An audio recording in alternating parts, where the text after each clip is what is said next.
सभी को नमस्कार। इस वीडियो में हम फिल्म 2067 पर एक नज़र डालेंगे। फिल्म दुनिया के तबाह होने और उसके बाद क्या होता है इसके बारे में है। वर्ष 2067 है और लगभग हर व्यक्ति की मृत्यु बहुत कम ऑक्सीजन होने के कारण हुई है। ऐसा इसलिए है क्योंकि सभी पौधे आग से झुलस गए हैं और अब लोगों को कृत्रिम ऑक्सीजन के लिए भुगतान करना पड़ रहा है। साथ ही दुनिया का 99% हिस्सा अंधकारमय हो गया है और लोग अभी भी हर समय मर रहे हैं।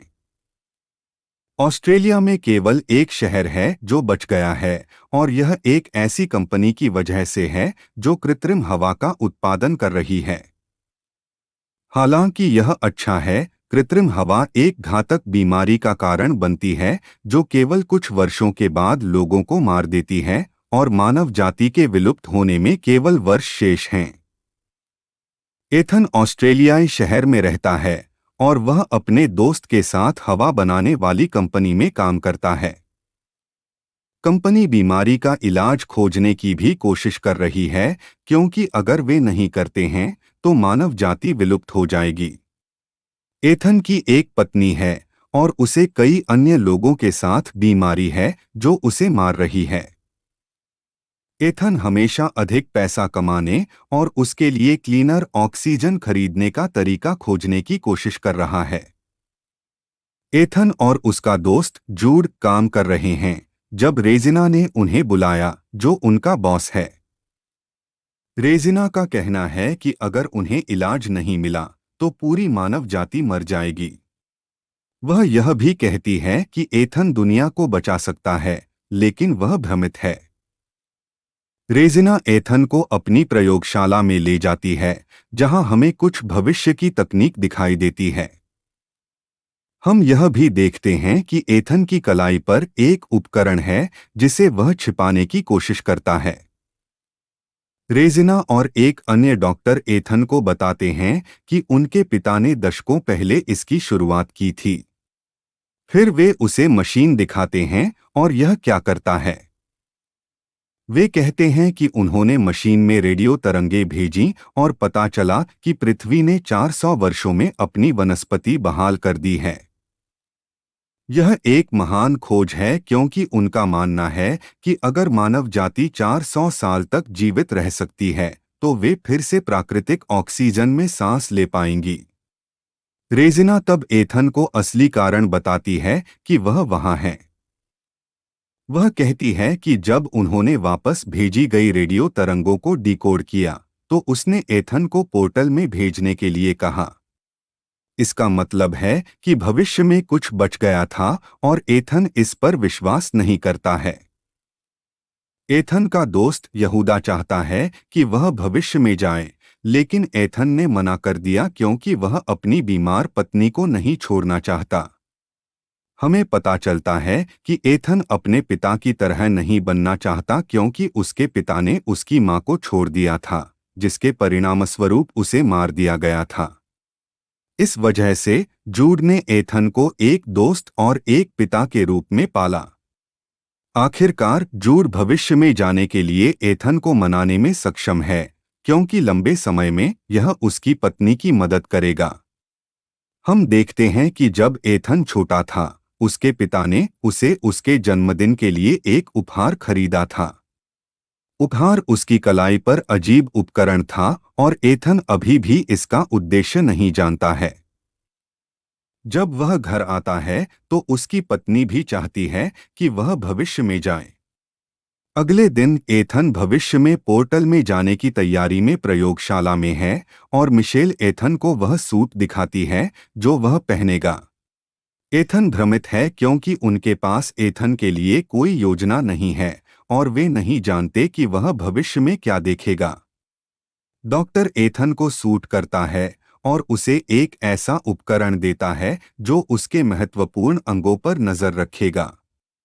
वे मशीन शुरू करते हैं और एथन आकाशगंगाओं और ग्रहों के माध्यम से गिरता है, लेकिन वह पृथ्वी पर नहीं आता है।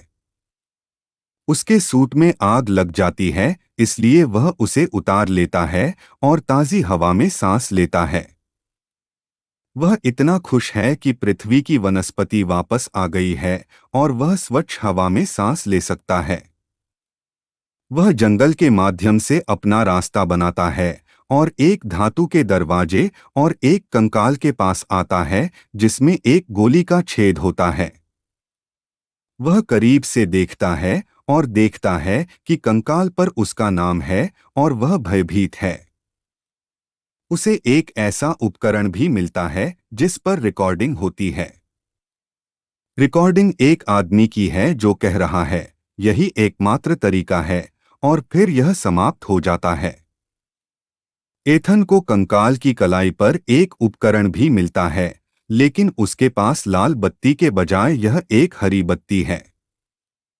उस रात एथन एक कैंप फायर में है और जामुन खाने का फैसला करता है, लेकिन यह पता चला कि ये जहरीले थे।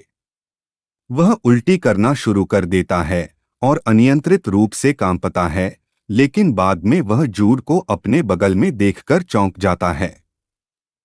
ऐसा इसलिए है क्योंकि प्रयोगशाला ने देखा कि उसके प्राण गिर रहे थे, इसलिए उन्होंने जूड को भविष्य में जहर के इलाज के साथ भेज दिया।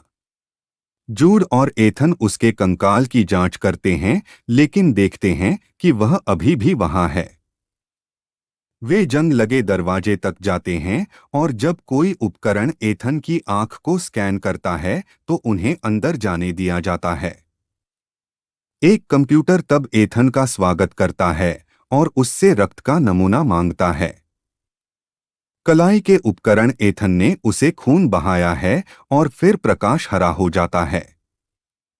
उन्हें एहसास होता है कि वे 407 साल बाद उसी लैब में हैं। जूड खुश है क्योंकि इस पोर्टल का मतलब है कि वे अतीत में वापस जा सकते हैं, लेकिन एथन नहीं चाहता। एथन के पिता का एक होलोग्राम दिखाई देता है और वह उन्हें समझाता है कि पोर्टल ऑक्सीजन को अतीत में वापस लाने के लिए बनाया गया था। तब उन्हें पता चलता है कि वे अतीत में वापस नहीं जा पाएंगे क्योंकि पोर्टल की बैटरी लगभग खत्म हो चुकी है। फिर पोर्टल के साथ एक खराबी है। पोर्टल केवल 4 घंटे में एक परमाणु बम स्थापित करेगा, इसलिए एथन और जूड को जीवित रहने का रास्ता खोजना होगा। बाहर रहते हुए वे देखते हैं कि वही शहर पौधों और टूटी-फूटी इमारतों से आच्छादित है।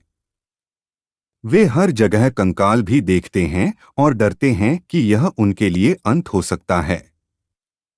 फिर एथन को अपनी पत्नी का कंकाल मिलता है और जूड उसे अतीत में वापस जाने के लिए मनाने की कोशिश करता है।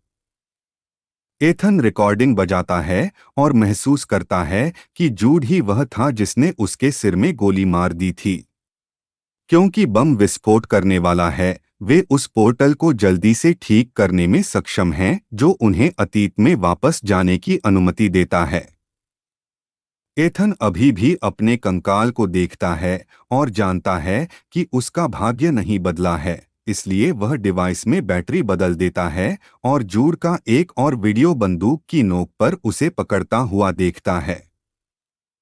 यहूदा तब उसे बताता है कि बीमारी का इलाज खोजने की कोई आशा नहीं है। एथन इस पर विश्वास नहीं करता है, इसलिए वह जूड को एक कोठरी में बंद कर देता है और अपने पिता के होलोग्राम को करीब से देखता है। उसे पता चलता है कि रेजिना ने ही उसके पिता को मार डाला था क्योंकि वह पोर्टल को अपने पास रखना चाहती थी। रेजिना ने एथन की मां को मारने के लिए जूड को भी काम पर रखा था ताकि वे पोर्टल तक पहुंचने के लिए उसके खून का उपयोग कर सकें।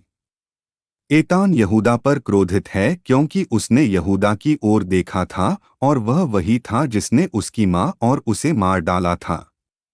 एथन पोर्टल को रोकने की कोशिश करता है, लेकिन जूड उसे बंदूक की नोक पर पकड़ लेता है। जूड एथन को मारने में असमर्थ है, इसलिए वह इसके बजाय खुद को गोली मारने का फैसला करता है। बहुत कम समय बचा है। एथन अपने पिता की तरह ही बीमारी का इलाज खोजने की कोशिश करता है। वह देखता है कि संदेश मूल रूप से स्वयं द्वारा भेजा गया था, इसलिए वह इसे फिर से अतीत में भेजने का फैसला करता है। रेजिना और अन्य लोग पोर्टल में प्रवेश करने वाले हैं और भविष्य में रहने वाले हैं, लेकिन उन्हें रोक दिया गया है। ऐसा इसलिए है क्योंकि एथन अतीत में रेजिना की हत्या के पौधे और वीडियो भेजने में सक्षम था। एथन तब पोर्टल को नष्ट कर देता है और रेजिना को उसकी योजना को क्रियान्वित करने से रोकता है। रेजिना को गिरफ्तार कर लिया गया है और एथन को वापस भेजे गए पौधों का उपयोग अब पृथ्वी को पुनर्स्थापित करने के लिए किया जा रहा है। एतान भी यहूदा को माफ कर देता है और उसे दफना देता है। एथन एक तितली से विचलित हो जाता है, इसलिए वह लैब में उसका पीछा करता है और नोटिस करता है कि उसका कंकाल अब चला गया है। वह अपनी पत्नी के बिना भविष्य की दुनिया में रहता है, लेकिन उसने मानव जाति को भी बचाया। इस तरह फिल्म खत्म होती है। अगर आपको यह सामग्री पसंद आए तो मुझे बताएं और वीडियो को लाइक करना न भूलें।